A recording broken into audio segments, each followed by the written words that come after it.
friendship that'll never ever end.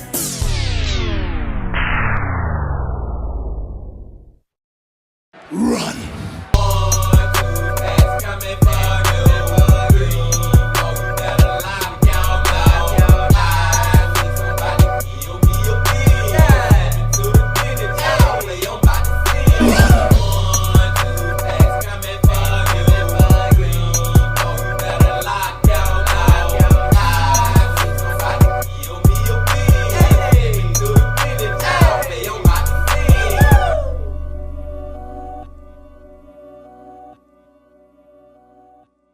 It's a beautiful day in the neighborhood.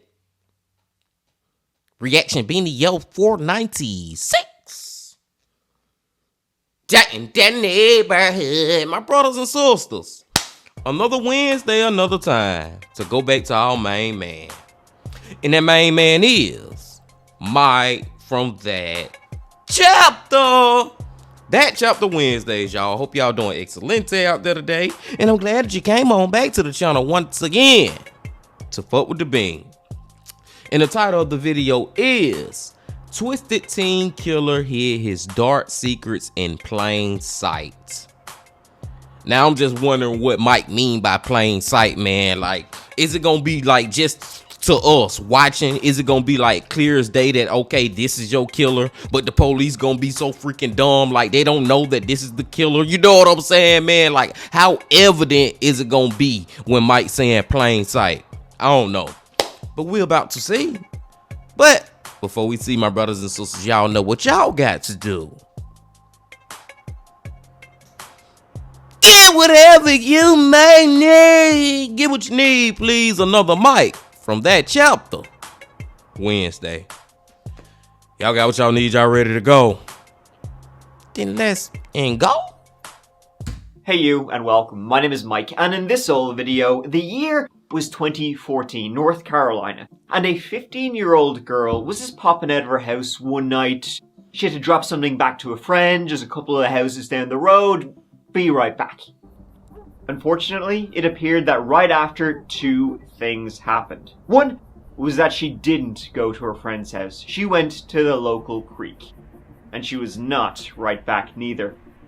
In fact, she would never come home. The following investigation had its twists and its turns, and then one of them, shocking endings. Let's give it a go. Let's give it a go. And get whatever you may need. This old story takes us to the kind of ironically named place of Hope Mills, an itty-bitty little place just outside of Fayetteville. The town motto, where families live and grow. That's a powerful motto. And what is it known for? Well, precisely nothing at all. I can hear the locals screaming at me right now. Many retired military personnel live there, as not far away is Fort Liberty, formerly Fort Bragg. And it's small, not much to do, though sorta idyllic. The kind of place where you can imagine kids playing games, getting up to no good, sorta like a Stephen King novel or something. Kids would often hang out together at a place that was called,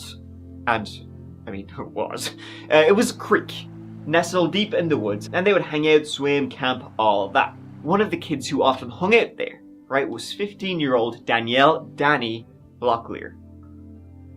Hey guys, how you doing? Good, cause I wanted to know. Anyway, so what should we talk about today? Danny was funny. She was witty. She posted videos often on YouTube of her just playing around, having a good old time. A cheery, happy-go-lucky girl. In 2014, Danny was living in Hope Mills with her aunt and her aunt's family. Her own parents were going through a divorce that was highly acrimonious out of state, so it was figured best not to have Danny around and be seeing this. So moving to Hope Mills was kind of a fresh start for Danny, but she fit in right away. Like, this wasn't a stranger in a strange land, it was like she'd always been there. She had her friends. She had a fella named Jamichael. She got on really well with her aunt and her aunt's family in the school and all. She quickly became super popular. She was a very good academic performer too. The love between herself and Jamichael, it was one of those very cute, all-consuming sort of teenage relationships. You know yourself. I don't, but maybe you do. They were always around each other, described as a very cute couple. They, like most teen couples, would break up for a few days over something silly and then be back together. Jamichael was known as a good kid, varsity runner, never got in trouble, and was very focused on becoming a Marine after school. Okay, now I know I may be wrong, y'all, but Jamichael may be he my first suspect, man. What if he the one who end up killing her? Because if you just, from where everything Mike just telling us about her, she a beautiful young lady, beautiful little girl becoming a woman. You know what I'm saying, man? That she was very smart, very in school, got the academics. Everything seemed like it's going good in her life. And it just make you wonder, like, who the freak would want to kill her? And more than anything, why was she down at that creek? Was she down at that creek to meet him? You know what I'm saying? And they got in an argument, then he killed her. He just my first suspect. I know I may be a little biased or whatever the word I supposed to be using by just accusing him off the bat, but he my first suspect. I don't know, man. Rest in peace to her. I'm gonna go and say it now. Let's go. By the time March 2014 kind of rolled around, Danielle had been living in the town of Hope Mills for about 10 months. A good ass 10 by all accounts. 8 of those months with Jamichael. Danny was growing fast, but 15, still a child. And so it was that on March 10th, 2014, that was when her aunt and her grandmother had to go out of town, and her mom was out of town too, so well, family still wasn't okay with leaving her by her lonesome. So Danny was to stay with her grandfather. He was to keep an eye on her. The next day, March 11th, that's when Danny goes to her her grandfather, right? And she says to him, listen, you know, it's getting late, but I gotta drop a notebook back to a friend from school. They just live a couple of houses down the road, back in like 2 minutes. This was a Tuesday night, school night, of course. But she said she'd be right back, and this was at about 9:45 p.m. She pops out the door back in 2, though 2 becomes all the numbers that come after 2. And she wasn't right back.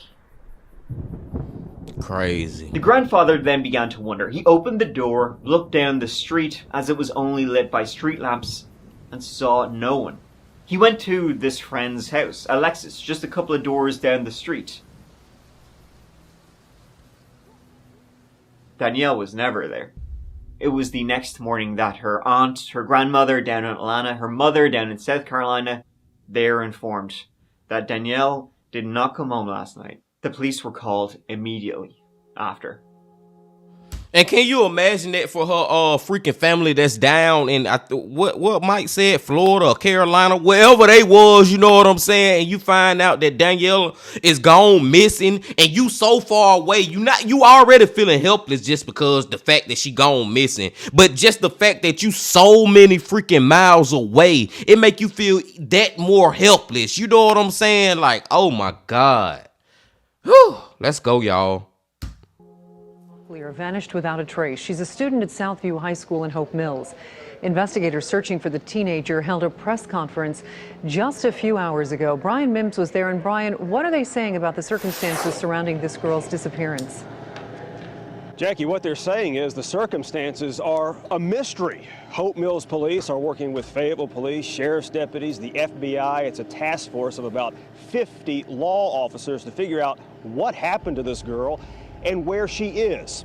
At home, a family waits, losing a lot of sleep, but not losing hope. Danny, as everyone calls her, was missing. No one knows what a mother goes through when I feel like my heart has been ripped out. Danielle Locklear is a freshman at Southview High School. A good student, a popular student, her friends and police tell us. The police wanted to believe that she had simply ran away or was staying with a friend, her boyfriend, maybe. Jamichael, though, said he hadn't seen her, in fact, in a couple of days. They had actually broken up. What can you do to help us find her? But you guys were kind of boyfriend, girlfriend on and off, right? Right. Okay. What's your current status? I'm single. Okay, so you guys aren't together. Right. How did you feel about that? I mean, at first, it was love, amazing. And then eventually, Just love at first sight kind of thing? eventually, spark dies down, and we just grew apart. I mean, I still love her. I mean, she was a good girl.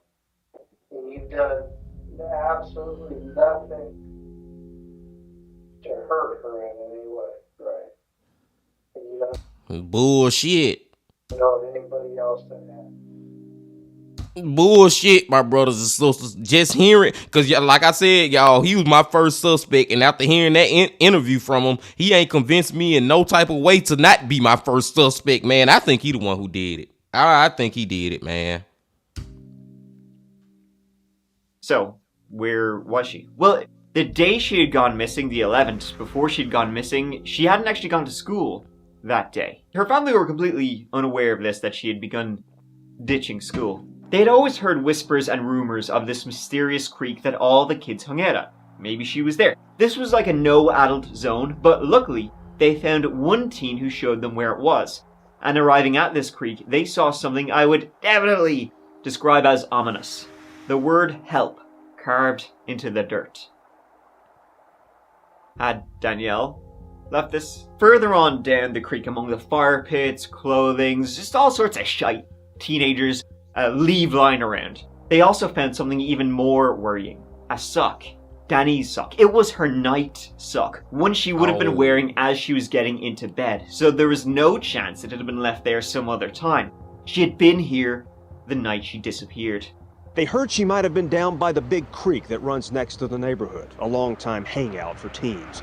Her mom told us she found some of Danielle's clothing there 2 days later. Police, firefighters, canines, they all searched the area. Nothing. And one thing I'm wondering too, y'all, is like, you know, she told whoever her guardian was that she was at the house with at the time before she went missing, she told them that, hey, I'm going down the street to drop a book off at a friend's house or something like that.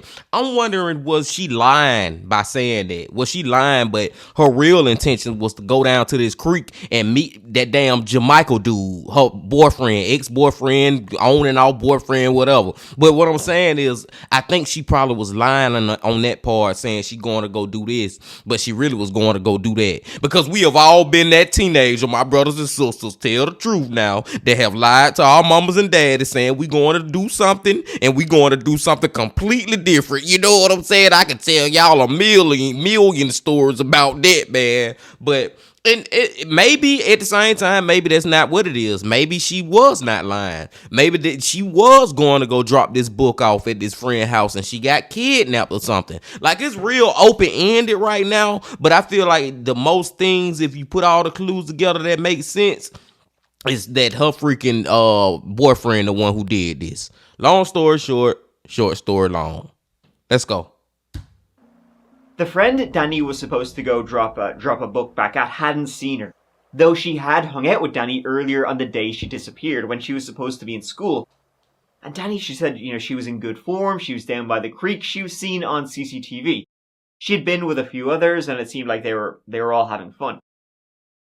So had Danny then met somebody down at the creek like later on that night, been down to the creek with somebody, went home and then snuck out to meet them again? She had been seen like making out with some guy down there earlier on that day, a classmate, a guy named Angel. He was cleared pretty quickly though and confirmed to be with his family during the hours Danny disappeared. It seemed like she had gone down to the creek that night and then vanished down there. The search for Danny continued and days would go by. 10 days after Danielle Locklear was last seen, police focused their search on this wooded area near the creek where the 15-year-old's family heard she may have been when she first went missing. It's at her school where police are asking volunteers to meet tomorrow morning to help continue the search for Locklear. The immediate family, the grandfather, they were questioned and cleared. The police then moved to Jamichael. They had broken up and he said he hadn't seen her in a couple of days. They had been super close, even though she was 15, himself 17, they had talked about marriage and family. He was a super laid-back guy, her the more extroverted one, so they made a fine pair.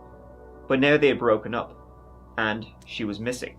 Now Jamichael thought maybe he knew where she had gone, and I'm talking R-U-N-N-O-F-T. She thought she was a burden to her grandma, and that's why she really wanted to go back to South Carolina. If she's run away now, where do you think she went to? Close friend. The only thing I can think of told me she tried to kill herself twice. Why? Just because she didn't want to be here anymore. it's like the more I listen to him, y'all, the more I just believe it's him. Now, of course, it's always the ex. Even when it's not the ex, it's the ex. Except. He had an alibi. He was with his mom and a friend that night, and they confirmed it, that he was there with them. His phone said the same, that he was at home. He had been texting from his home, and that's what the data said. And there was no messages between the two of them. He also lived like 30 minutes away, and he didn't have a car. He was worried, and he was taking part in the searches for Danielle, so the cops moved on. Okay, maybe I stand corrected, y'all. Maybe I stand corrected. Maybe it's not him, man. Maybe I'm wrong on my first guess. But it's like, you never freaking know, because we still got 16 minutes to go in this video, and it may go back to him. And if it's not him, now I'm starting to, okay, I'm going to move past the first suspect a little bit, and now I'm starting to look at the other dude that she was making out with. I can't remember his name because he just had got introduced into the store, but y'all know what I'm talking about, the one who had the JROTC thing on, but he had an alibi too of being with his parents. So was it just a freaking stranger, freaking somebody kidnapped her? I don't know, y'all. This one is crazy, man. All I hope is that we do find out who the freak it is. The damn title of it say we is, so that's good, I guess. Let's go.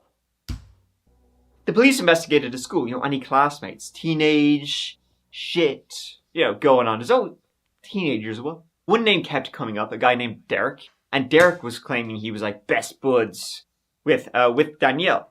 Now, nobody else really knew about this, so why he'd be saying that was kind of odd. And one rumor that actually kind of began spinning around the school was that Derek had propositioned Danny, asked her out. She said no. He cut her throat in the woods and left her to die.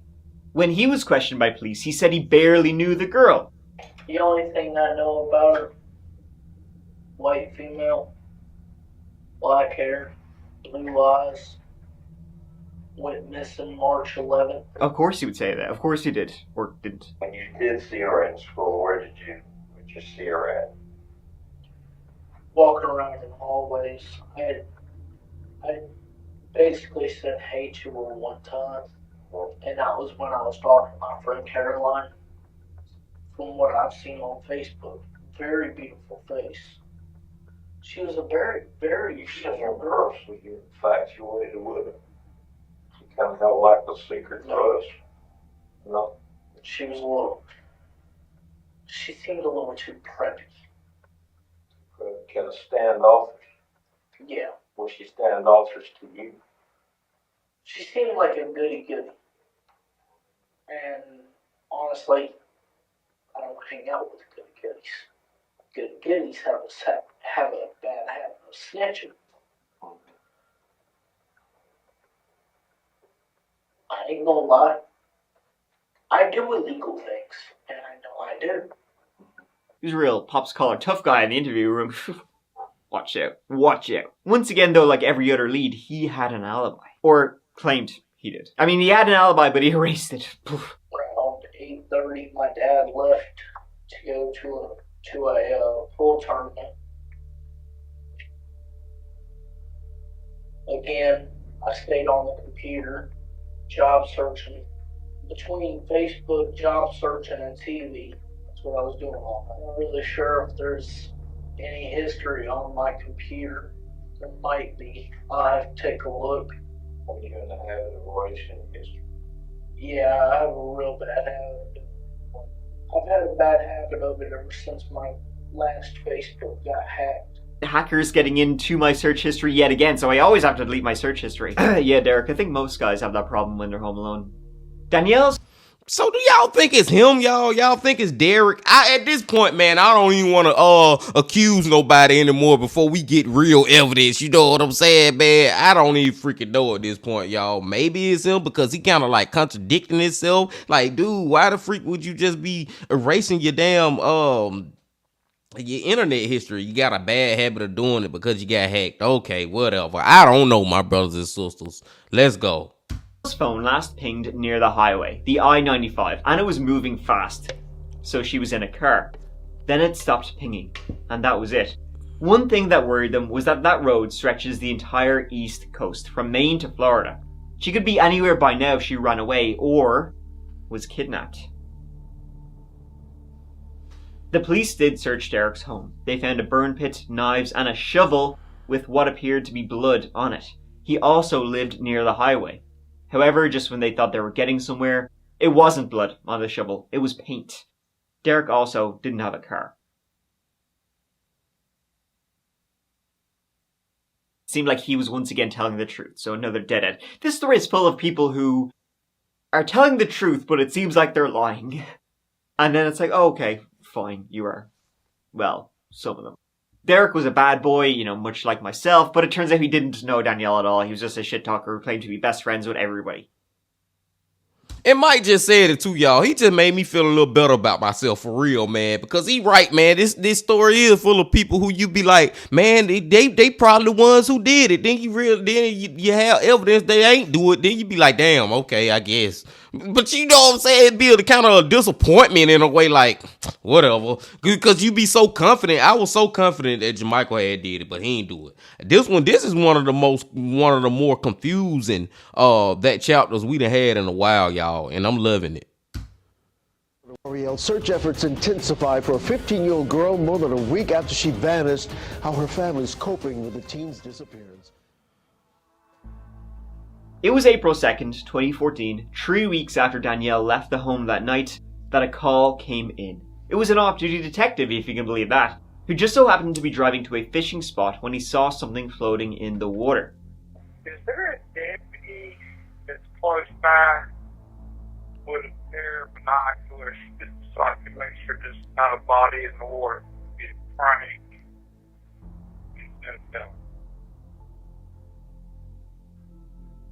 It was quickly determined to be a body. Danielle's body, wearing the same clothing as the last day she was seen. She'd been in there the entire time, and she'd been tied to cinder blocks. It was determined that she'd been strangled to death. A sock was in her mouth. It was the other night sock from the one found at the creek, and then someone had tied cinder blocks to her feet, and in she went. Something had likely happened at the creek, and then she ended up here, 30 minutes away. Something else 30 minutes away from the creek where it's believed it started was Jamichael's house. In fact, Jamichael's house was the same 30 minutes away from where Danielle's body was. In fact, Danielle's body was found here, and his house was like... I still love her. She was a good girl. You looked me straight in the eye and tell you didn't have anything to do with her disappearance. Look you straight in the eye and tell you it had nothing to do with her. The thing that kind of bothers me a little bit is you don't seem like overly concerned about what's happened to her. I commented on stuff, said I'll cry, and I told her my message is I love her. You don't seem real emotional when we're talking here. You just kind of, like you're a prisoner of war or something, just boom, boom, answering the questions. You're not like, you expect me? I'm not going to cry or nothing. I don't care if you do. I'll get you a tissue if you do. You have threatened her. That's a concern. At least you're honest and you admitted that, because I've got evidence that shows you threatened her. We've got the messages. Dude, there's something, man. There's something you're not telling me. I'm telling you everything's fair. You killed this girl, or you had anything to do with it, you have every law enforcement agency around. It's gunning for you. Yes, sir. I stand corrected again, my brothers and sisters. I was right from the goddamn beginning, man. And I end up going off the path and thinking maybe, but I did say at the same time, y'all can go back and rewind it. I was like, but maybe we are going to circle back to him when we get more evidence. And the first evidence is the proximity of where her body was found compared to where he lived. It's like, and then Mike giving us more of the freaking interview. And it's like, and I said this from the beginning too, man. I was like, dude, the more I'm listening to him, it's like, the more I'm starting to believe that it's freaking him.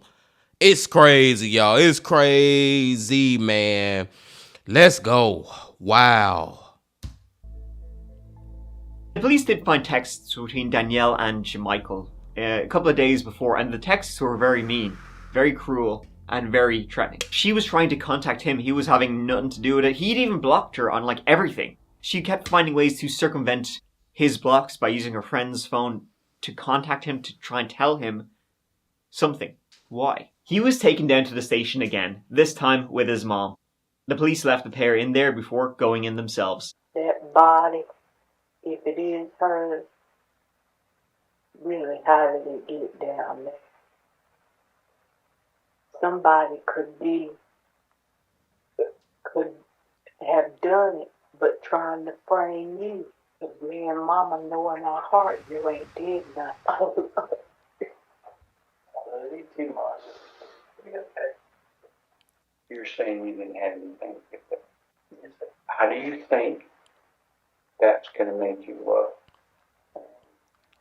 Y'all can prove it has something to do with it, which y'all are not going to be able to because it doesn't have anything to do with it. I'm going to look perfectly fine. Well, then help me with this. Why did you fail the polygraph? I was nervous. I'm nervous sitting here now. So. He denied having anything to do with it.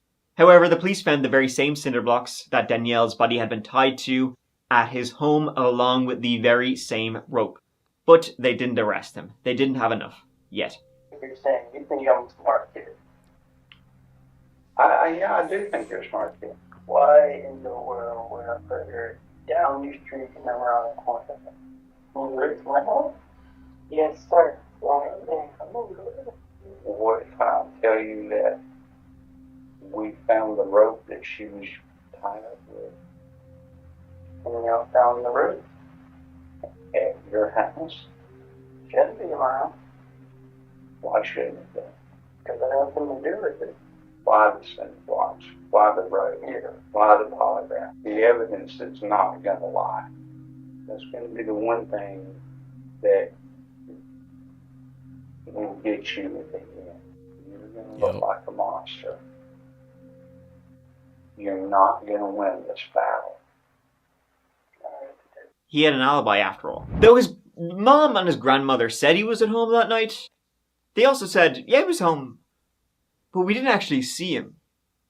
We just assumed he was home. The friend he was with, who was also his alibi, refused to speak to the police. In fact, his friend lawyered his friend who had a car. It was just a few days later that Jamichael came in to confess.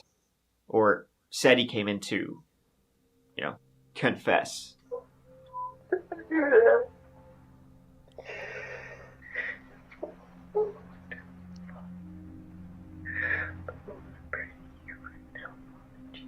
He said that night he went over to her house to speak with her. His friend, who was also his alibi, drove them.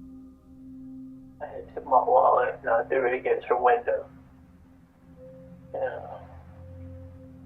She came on and everything, and she got in the car, and we went to the creek. And we sat down and talked for a while. See, the issue that they had wanted to speak about, the fights, the everything? Well, Danielle was claiming she was pregnant. They went down to the creek, and he told her to take a test in front of me. He did not believe her. And he said that if it came back positive, he would provide for the baby, but would not renew our relationship with her. And he said that's what happened, and she did not like him saying that at all, that he wouldn't get back with her. She was supposed to take a pregnancy test in front of me. The whole time was like, take it, and should prove it to me right now. We were talking at first, and then I was like, I told her, no matter if you have this kid or not, I'm going to take care of my responsibilities. If it's mine, it's mine. I'm going to do what I got to do to step up and be a man. But I don't want to be with you at all. And she flipped. There was like some kind of fight, and I don't know what happened, guys. She just slipped, I blacked out, and he'd killed her down there at the creek. And it seems like now everything he is saying right now, like this whole story of how he's saying this happened, I can't believe one word of it, because you have lied like a mother, y'all know what, for this whole freaking video, y'all. This man that went in the police station, he lied to his mama, his grandma, his mama sitting up there saying that we know you ain't did it. Somebody else probably trying to frame you and all that, and he's still keeping on this charade that he ain't did it. You know what I'm saying? Lying to every freaking body. And then You come back now, you just, oh, I did it, man. I'm so sorry, I did it. But this how it happened. I don't even want to hear how it happened because you probably lying about how it happened. I don't know if I believe this story, my brothers and sisters, coming from him. I don't believe ish that come out of his mouth now. We didn't even have to hear him say that he did it. We already know he did it from the evidence that we already had. This mother still lying, y'all. And he probably just trying to paint the picture to make it look like it's her fault that he killed her. That's what he trying to get across right now. He pissing me off. Let's go. And she snapped on me. She punched me in my face. And she slapped me and jumped on top of me and got all over me. So all I remember was I grabbed her. I was choking her. Himself and his friend then drove the body away, drove it to near his home, tied cinder blocks around her and threw her in the river. Did it near his home so he could get back and his mother would see him like he'd never left. Who put it in her mouth? Dominic did. Why would he do that? She was making a noise.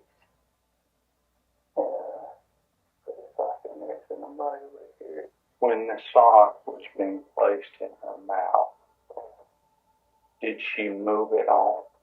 Move her arms? She was done. They're in the car. They're over the side, heading to the river. Taken to the grave and tunnel body. The help scrawled that was unrelated to the death of Danielle. The texts sent from his phone showing he was home the entire time, they were scheduled texts. He had an app which allowed that. Jamichael and his friend Dominic were arrested and charged with Danielle's murder. But what really happened?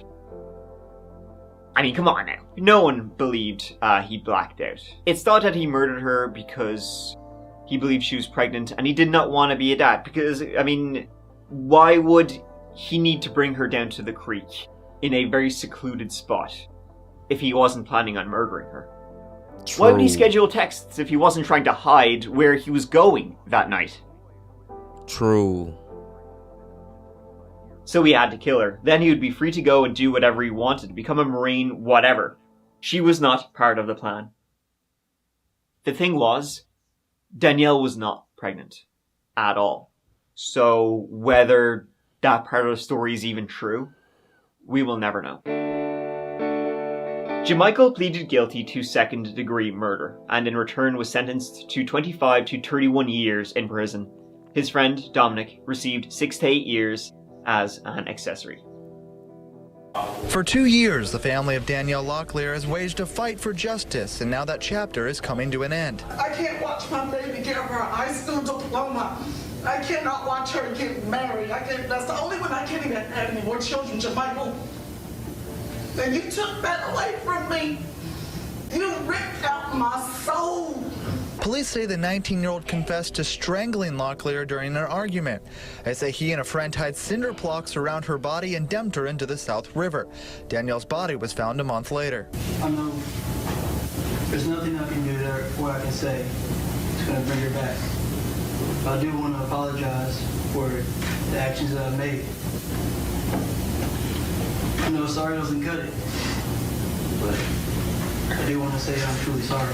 Malloy pleaded guilty to the lesser charge of second-degree murder and will spend a minimum of 25 years in prison without the possibility of parole. Every day for the next 25 years, or however long you have, when you close your eyes, you will see Danielle taking her last breath. Man, it's so tough to hear her mama sit up there in that courtroom and talk. Man, get me a little choked up, y'all. Just hearing that, man, you can just hear the pain. And even though you can hear the pain, you can never feel that pain unless you really in that lady's shoes or if you have been there before. You know what I'm saying? Jesus Christ, that dude. For no reason, man. People be killing people for no reason, man. The reason that they have is not justifiable for killing nobody. You know what I'm saying, man? Like, come on, bro. Because you thought she was pregnant, and we don't even know we should believe that story. I don't know, man. He just full of S-H-I-T. That's all I know. Let's finish it up. And Sinead, that is the story of Ms. Locklear. The real truth we will never know. Was she pregnant? Was she claiming she was pregnant to try and get back with Michael? Did she believe she actually was pregnant? What really happened? Was there some other reason why he killed her? He pleaded guilty. So there's so much about this that we will not ever really know. What he killed her over is unthinkable, but it happened. Jamichael was as cool as a cucumber, except when he wasn't. Like this picture caught of him in the middle of the search for Danielle. One of Danielle's family members took this picture as she believed he was acting suspicious. I guess he believed he was killing for his dream, when in reality, he killed his dream. Thank you so much for watching. It really means a lot to me that you are here.